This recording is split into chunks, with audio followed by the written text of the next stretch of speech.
স্নেহের ছাত্রছাত্রীরা আজকে তোমরা ভালো আছো? তো আজকে আমরা যেটা আলোচনা করব সেটা হচ্ছে প্রথম অধ্যায়, মাধ্যমিক ভূগোলের প্রথম যে অধ্যায় আছে প্রাকৃতিক ভূগোলে, সেখানে হচ্ছে বহির্জাত প্রক্রিয়া এবং তার সৃষ্ট ভূমিরূপ। আজকে বহির্জাত প্রক্রিয়ার আমরা 3 নম্বর প্রক্রিয়াটা, যেটা হচ্ছে বায়ুর কাজ, সেটা নিয়ে আলোচনা করব। বায়ুর কাজে প্রথমেই আমরা গ্রিক দেবতা ইওলাসের নাম অনুসারে ইওলিয়ান প্রসেস, বায়ুর কাজ, সেটা কিন্তু নিয়ে আমরা আলোচনা করব। বিশেষত এখানে আমাদের জেনে রাখতে হবে যে লেস দেন 25, ঠিক আছে, 25 সেন্টিমিটারের কম যেখানে বৃষ্টিপাত হয়, ঠিক আছে, তাকে কিন্তু মরুভূমি বলা হয়ে থাকে, ঠিক আছে।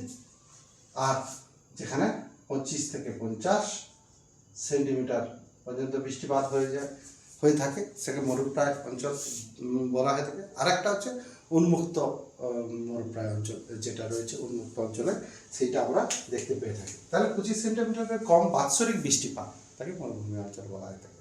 আচ্ছা, মরুভূমি অঞ্চলে যেসব বালুকণাগুলো আমরা দেখতে পেয়ে থাকি, সেই বালুকণাগুলো কিসের? কোয়ার্টজ খনিজ। প্রথমত এটা আমাদের জানতে হবে, কোয়ার্টজ খনিজ, কোয়ার্টজ, জিপসাম, অভ্র, এদের খনিজ পদার্থ থাকে, বেশিরভাগটা থাকে কিন্তু কোয়ার্টজ। তাহলে এই যে বালিকণা দেখা যায়, সেই বালিকণার মাপ কি থাকে? 0.02 মিলিমিটার থেকে 0.01 মিলিমিটার। এটা কি না অতি মিহি,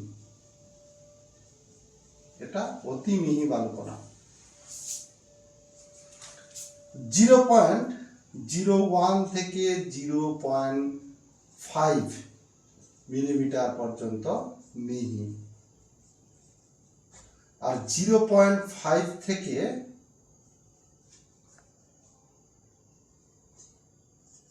2 মিলিমিটার পর্যন্ত মোটা বা তার থেকে বেশি।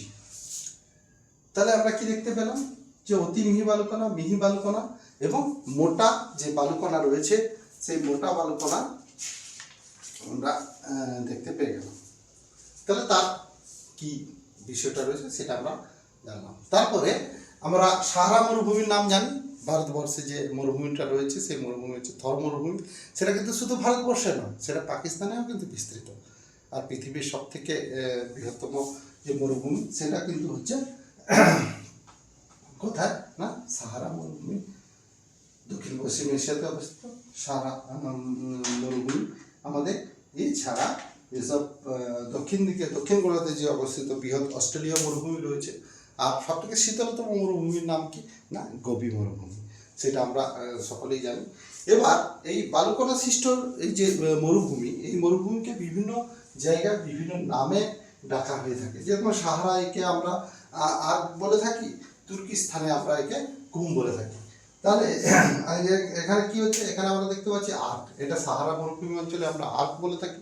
কুম কোথায় বলে থাকি না ওই তুর্কিস্তানে, ওইকে কিন্তু আমরা কি বলে থাকি না তুর্কিস্তানে একে কুম বলা হয়ে থাকে। শিলাময় যে মরুভূমি সেটাকে আমরা কি বলি হামাদা। শিলাময় যে মরুভূমি তাকে আমরা সাহারাতে কি বলে থাকি না হামাদা বলে থাকি। সেটাকেই কিন্তু আমরা আবার কি বলছে আলজেরিয়াতে কি বলে থাকি না রেগ বলে থাকি। আলজেরিয়াতে আমরা কি বলে থাকি, আলজেরিয়াতে রেগ বলে থাকি। আর শিলাখণ্ডময়, তাহলে এটা হচ্ছে বালুকা, ঠিক আছে, বালুকা, শিলাময়, আর এটা কি শিলা খণ্ডময়। একে আমরা শরীর বলে থাকি। এই শরীর কোথায় বলে থাকি না লিবিয়া এবং মিশরে একে আমরা শরীর বলে থাকি। একে হচ্ছে লিবিয়া এবং মিশরে একে আমরা কিন্তু শরীর নামে আমরা পরিচিত, এরা হচ্ছে শরীর নাম অনুসারে পরিচিত হয়ে থাকে। সাধারণত বায়ুর ক্ষয়কার্য যে ক্ষয় সাধন প্রক্রিয়া হয়ে থাকে সেগুলো কি কি ইয়েতে হয়ে থাকে, পদ্ধতিতে হয়ে থাকে না অপঘর্ষণ এবং ঘর্ষণ। আমরা সকলেই কিন্তু সেই নামগুলোর সঙ্গে পরিচিত, অবঘর্ষণ এবং ঘর্ষণ প্রক্রিয়া আর বিশেষত যেটা আমরা দেখে থাকি সেটা হচ্ছে অপসারণ প্রক্রিয়া। অবঘর্ষণ এবং ঘর্ষণ আমরা জানি। অবঘর্ষণ প্রক্রিয়া যখন শিলাস্তরের গায়ে গিয়ে ধাক্কা দেয়, ধাক্কা দিয়ে তাদের সঙ্গে যে সংঘর্ষ, অবঘর্ষ প্রক্রিয়া। ঘর্ষণ যখন নুড়ি বালি কাঁকর পাথরগুলো একসঙ্গে যাচ্ছে, একে অপরের সঙ্গে সংঘর্ষ হচ্ছে। আরেকটা হচ্ছে অপসারণ, এক স্থান থেকে যখন আরেক স্থানে অপসারিত হয়ে যাচ্ছে তখন তাকে আমরা বলে থাকি অপসারণ। বিশেষত মরু অঞ্চলে, এই যে মরুভূমি অঞ্চলে সব বায়ুর ক্ষয়কার্য, কারণ মরুভূমি অঞ্চলে গাছপালা কম, বৃষ্টিপাত কম হওয়ার কারণে গাছপালা কম। গাছপালা কম হওয়ার কারণে কি হচ্ছে, সেখানে এই যে বায়ুর প্রভাব কিন্তু, গতিবেগ কিন্তু অনেক বেশি। টেম্পারেচার যেরকম বেশি, গতিবেগ কিন্তু খুব বেশি। তাহলে সেরকম যে রাজস্থান যে থর মরুভূমি রয়েছে, থর মরুভূমিতে যখন ধূলির ঝড় দেখা যায় তখন তাকে আমরা কি বলে থাকি, তখন তাকে কিন্তু আমরা আধি বলে থাকি। কোথায় বলতে হয়? এটা আমাদের রাজস্থানে দেখা যায়। রাজস্থানে একে কি বলা হচ্ছে? রাজস্থানে বলছি আমরা আধি। আর ঠিক সাহারাতে একে কি বলছি? সাহারায় বলছি আমরা সাইমুম। সাহারাকে আমরা সাইমুম বলছি। আমরা সকলেই জানি যে মরুভূমি অঞ্চলে কি হয়, ক্যাকটাস জাতীয় উদ্ভিদ জন্মগ্রহণ করে, যাদের শিকড় অনেক দূর পর্যন্ত বিস্তৃত, মাটির গভীর স্থান পর্যন্ত বিস্তৃত। কারণ হচ্ছে তারা জল খোঁজার জন্য তাদের শিকড় কিন্তু, গাছ কিন্তু মাটির উপরে এতটা বেশি নয়, কিন্তু এতটা মতো আছে, ঠিক আছে, ঝোপঝাড়যুক্ত ক্যাকটাস, কাঁটা জাতীয়, পাতা থাকে না গাছে। কারণ কি? ফণিমনসা, বাবলা, এই ধরনের গাছ থাকে। কেন? কারণ হচ্ছে পাতা থাকলেই কি হচ্ছে, তা বাষ্পীমোচন হয়ে যাবে। তাহলে যে জলটুকু তারা মাটির তলা থেকে নিচ্ছে সেটা বাষ্পীমোচন হয়ে উড়ে যাবে। তার জন্য কি তৈলাক্ত আকারে এবং কাঁটা জাতীয়, যাতে না জলটা বাষ্পীভূত হতে পারে। তাহলে সেই ধরনের আমরা দেখতে পাই। তাহলে এখানে সাইমো এবং আধি আমরা দেখতে পেয়ে থাকি। এছাড়া আমাদের সেখানে কি হয়ে থাকে, সঞ্চয়জাত প্রক্রিয়া আমরা দেখতে পেয়ে থাকি। সেই সঞ্চয়জাত প্রক্রিয়া কীভাবে হয় না, লম্ফদান, ভাসমান এবং গড়ানো। লম্ফদান মানে লাফিয়ে শিলাখণ্ডগুলো লাফিয়ে যাচ্ছে, শিলাখণ্ডগুলো গড়িয়ে যাচ্ছে, হ্যাঁ। আর ভাসমান অবস্থায়, বায়ু প্রবাহের সঙ্গে ভাসমান অবস্থায় বেরিয়ে যাচ্ছে। সেটা কিন্তু সঞ্চয় কার্যের সময় এই বিষয়গুলি আমরা দেখতে পেয়ে থাকি। যা অপসারণ যখন হয়ে থাকে, ঠিক আছে, যে অপসারণ হয়ে থাকে, তাহলে অপসারণ এই তিনটা প্রক্রিয়ার মাধ্যমে বিশেষত আমরা দেখতে পেয়ে থাকি। এই তিনটা কি কি হয়ে গেল, যে আমাদের লম্ফদান প্রক্রিয়া হয়ে গেল, গড়িয়ে হয়ে গেল, আর ভাসমানভাবে হয়ে গেল। এরপরে যদি আমরা সঞ্চয় কার্য, সেডিমেন্টেশন আমরা দেখতে পারি, অ্যাক্রিশন দেখতে পারি, এবং অ্যাক্রিশনের পর হচ্ছে ইনক্লোজমেন্ট। এই তিনটা পদ্ধতিতে আমরা কিন্তু সঞ্চয়জাত প্রক্রিয়া লক্ষ্য করতে পারি। এই যে অপসারণজনিত যেসব বিশেষত এইগুলো হলো, এরপরে যদি আমরা বায়ু ক্ষয়কার্যের ফলে তিনটা ভূমিরূপ, অপসারণজনিত গর্ত, এটা কিন্তু খুবই গুরুত্বপূর্ণ। কারণ যে সেখানে যেহেতু বাধা দেওয়ার কিছু থাকে না, তাহলে বায়ুর গতিবেগ বেশি থাকে। আর সেখানে কী রয়েছে, কোয়ার্টজ খনিজ অর্থাৎ বালুকণা। তাহলে অতিরিক্ত বাতাসের ফলে কী হচ্ছে, সেখান থেকে যে বালুকণাগুলো আছে সেগুলো এক জায়গা থেকে আরেক জায়গায় উড়ে চলে যায়। তার জন্য কী হচ্ছে, প্রথম যে ভূমিরূপ সৃষ্টি করে তাকে কী বলি আমরা, অপসারণজনিত গর্ত। সেই অপসারণজনিত গর্তকে আমরা বিভিন্ন জায়গায় বিভিন্ন নামে জানি। যেরকম আমেরিকাতে তাকে আমরা কি বলে থাকি না, আমেরিকাতে তাকে আমরা বাফেলো বলে থাকি, ঠিক আছে। আর মেক্সিকো থেকে আমরা ব্লো আউট বলে থাকি, এবং চীনে বলে থাকে পিংকিয়াং। চীনে আমরা তাকে বলে থাকি পিয়াংকিয়াং বা পিংকিয়াং। এখানে আমরা চীনে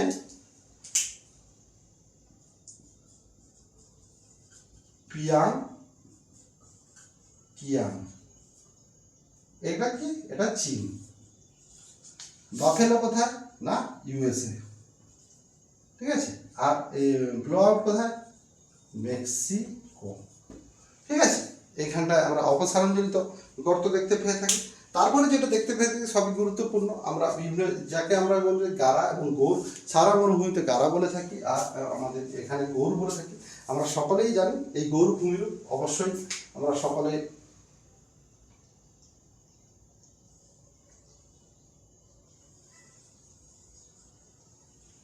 ঠিক আছে।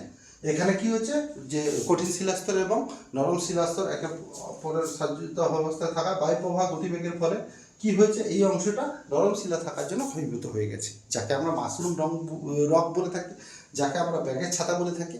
ঠিক আছে, আমাদের দেশে একে গৌর বলা হয়, সাহারা মরুভূমিতে গারা বা গের একে বলা হয়ে থাকে।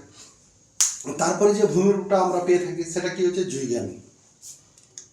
জুইগ্যান জুইগ্যান কি হচ্ছে না, যেটা আড়াআড়িভাবে সৃষ্টি, নরম শিলাস্তর এবং কঠিন শিলাস্তর এবং আড়াআড়িভাবে, যেরকম ধরো আমরা এরকম জায়গাটায়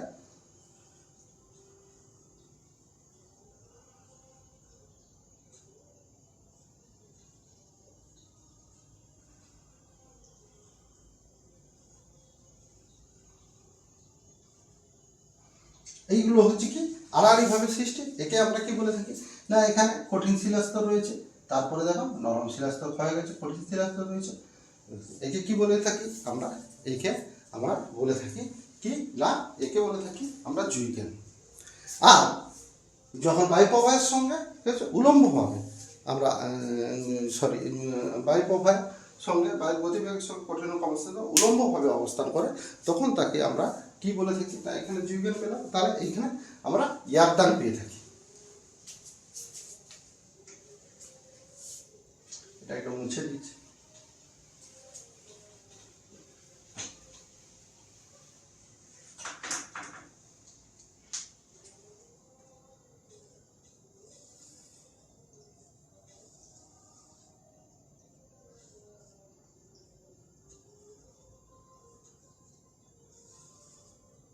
উলম্ব হবে, এইভাবে সৃষ্টি হয়ে থাকে, তাকে আমরা কি বলে থাকি না, তাকে আমরা ইয়ারদান আলভূমিভাবে যে সৃষ্টি হয়ে থাকে তাকে ইয়ারদান বলে থাকি।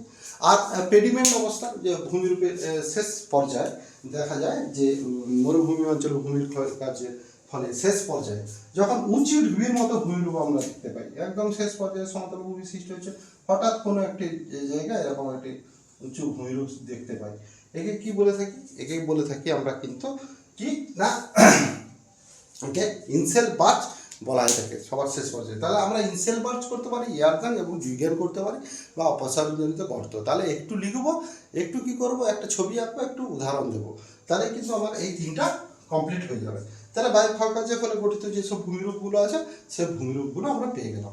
তারপরে আমার বায়ুর সঞ্চয় কার্যের ফলে যে যেটা সৃষ্টি হয় সেটা কি, যে ছোট ছোট গাছপালাগুলোকে অনুসরণ করে, যেরকম ধরো এখানে ছোট একটি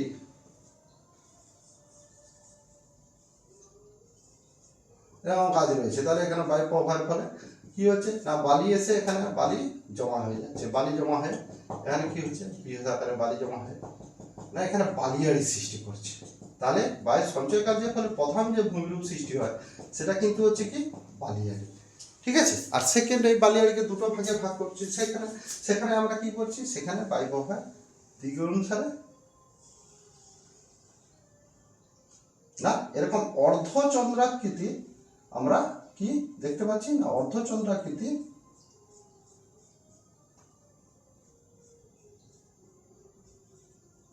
এই দিক থেকে বায়ু প্রবাহিত, বায়ু প্রবাহের দিকটা এই দিক থেকে বায়ু প্রবাহিত হচ্ছে। ঠিক আছে, তাহলে এই ধরনের সিংহের মতো ঠিক আছে বালিয়াড়ি লক্ষ্য করা যায়, সিংহের মতো বালিয়াড়ি লক্ষ্য করা যায়, তাকে বারখান বালিয়াড়ি।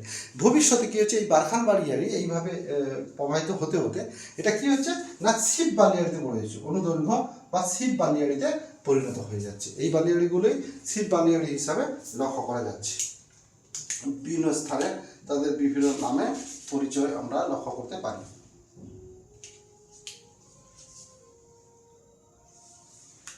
লোয়েস সমভূমি অঞ্চল, ঠিক আছে, লোয়েস সমভূমি অঞ্চল বায়ুতাড়িত স্থানচ্যুত বাস্তুকণা গিয়ে কোনো অগভীর স্থানে যখন সঞ্চিত হয় তখন তাকে কিন্তু আমরা লোয়েস বলি।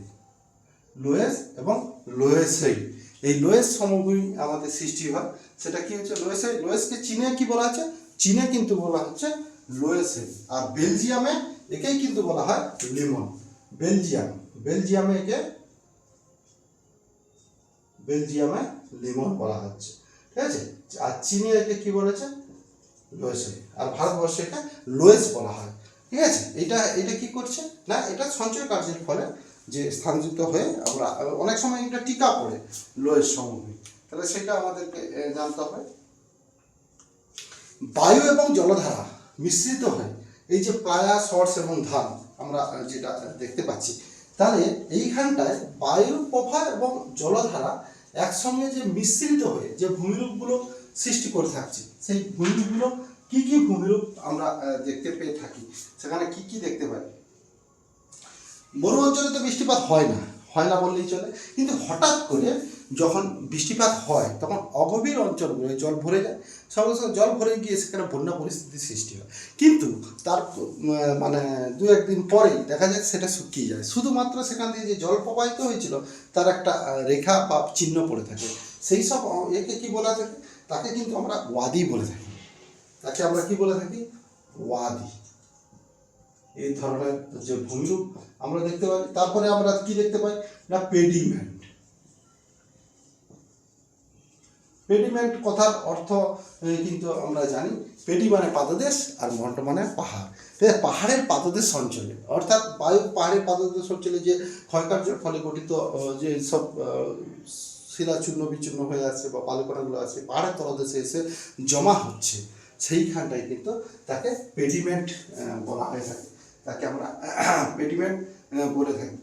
এছাড়া কিন্তু আমরা পেডিমেন্টের নিচের দিকে জলধারা বাহিত হলে সেখানে সেই অঞ্চলে পলিস্তরের যে সৃষ্টি হয় সেই অঞ্চলটাকে আমরা কিন্তু বাজাদা বলি। ঠিক আছে, পেডিমেন্টে কি হচ্ছে, তলদেশ অংশে সেখানটায় কি হচ্ছে, তার প্রস্তরখণ্ড বালুকণা সঞ্চিত হয়ে জলস্তরে পলল শাখা অনুসারে সেটা কি হচ্ছে, জমা হয়ে যাচ্ছে। ঠিক আছে, জমা হয়ে গিয়ে সেখানে কিন্তু পরপর পর্যায়কালে যখন জমা হচ্ছে তখন তাকে আমরা কি বলছি, বাজাদা। তাহলে ওয়াদি, পেডিমেন্ট এবং বাজাদা। আর একটা অংশ আমরা এখানে দেখতে পেয়ে থাকি, সেটা হচ্ছে এই ভূয়ালোড়নজনিত যেসব গর্ত দেখা যায় সেই গর্তকে আমরা কি বলে থাকি, বলসান। ভূয়ালোড়নজনিত যে গর্ত দেখতে পাই তাকে আমরা বলসন বলে থাকি। সেই বলসনকে আমরা কি হচ্ছে, এই বলসনের কেন্দ্রে যে হ্রদটা থাকে, বলসনের কেন্দ্রে যেখানে জল জমা হয়েছে, হ্রদের সৃষ্টি হয়েছে, সেই হ্রদকে কি বলা হচ্ছে, প্লায়া বলা হচ্ছে। সেই হ্রদকে কিন্তু প্লায়া বলা হচ্ছে। সেই হ্রদের নাম মার্কিন যুক্তরাষ্ট্রে বলসনো প্লায়া দেখা যায়। ঠিক আছে, মেক্সিকোতে একে প্লায়া বলা হচ্ছে, আর উত্তর আফ্রিকাতে, ঠিক আছে, মেক্সিকোতে প্লায়া আর উত্তর আফ্রিকাতে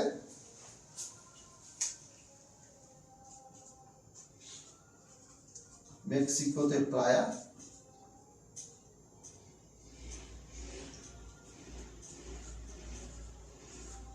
নর্থ আফ্রিকাতে একে কি বলা হচ্ছে, শর্ট। আর এখানে আমাদের রাজস্থান একে কিন্তু বলা হচ্ছে কি, ধান। একে রাজস্থান অঞ্চলে একে কিন্তু আমরা ধান বলেছি। উত্তর আফ্রিকায় একে শর্টস বলা হচ্ছে, উত্তর আফ্রিকা এখানে। ঠিক আছে, তো বেসিক্যালি এখানে আমরা যদি কি দেখতে পাই, এখানে তিনটে পার্ট আমরা কিন্তু দেখতে পেলাম। কি কি, বায়ুর ক্ষয়কার্য, বায়ুর সঞ্চয় কার্য আর বায়ু এবং জল দ্বারা। এই বায়ু এবং জল দ্বারা এই বিষয়টা আমরা দেখতে পাচ্ছি। আর আমরা ক্ষয়কার্যের ফলে আমরা দেখতে পাচ্ছি গৌড় দেখতে পাচ্ছি,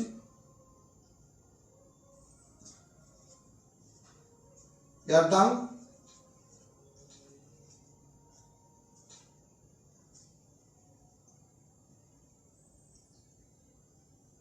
জুগেন,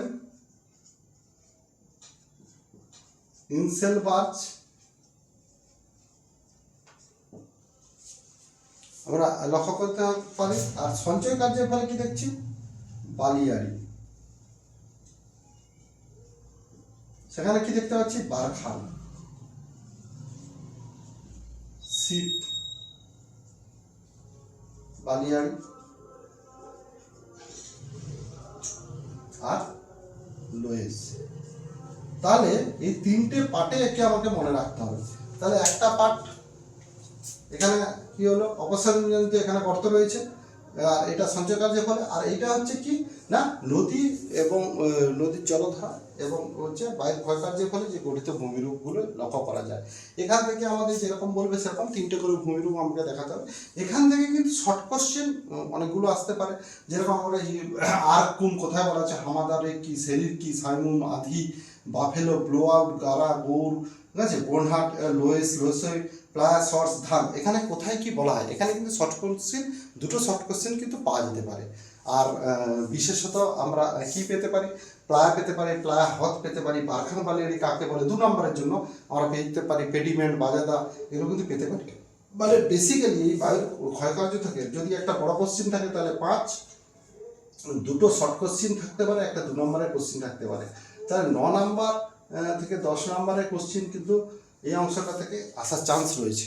যদি বড় কোশ্চেন আসে, বড় কোশ্চেন যদি অফ করে দেওয়া হয় তাহলে 2, 2, 4 নম্বরের কোশ্চেন কিন্তু এখান থেকে পড়তে পারে। তাই ভালো করে পড়তে হবে এবং কয়েকটা বই রেফারেন্স হিসাবে পড়বে। যেখানে বুঝতে অসুবিধা হয়, তোমাদের যদি অসুবিধা হয় তাহলে কিন্তু তোমরা আমাকে বলতে পারো। সকলে ভালো থেকো, ভালো করে পড়াশোনা করো।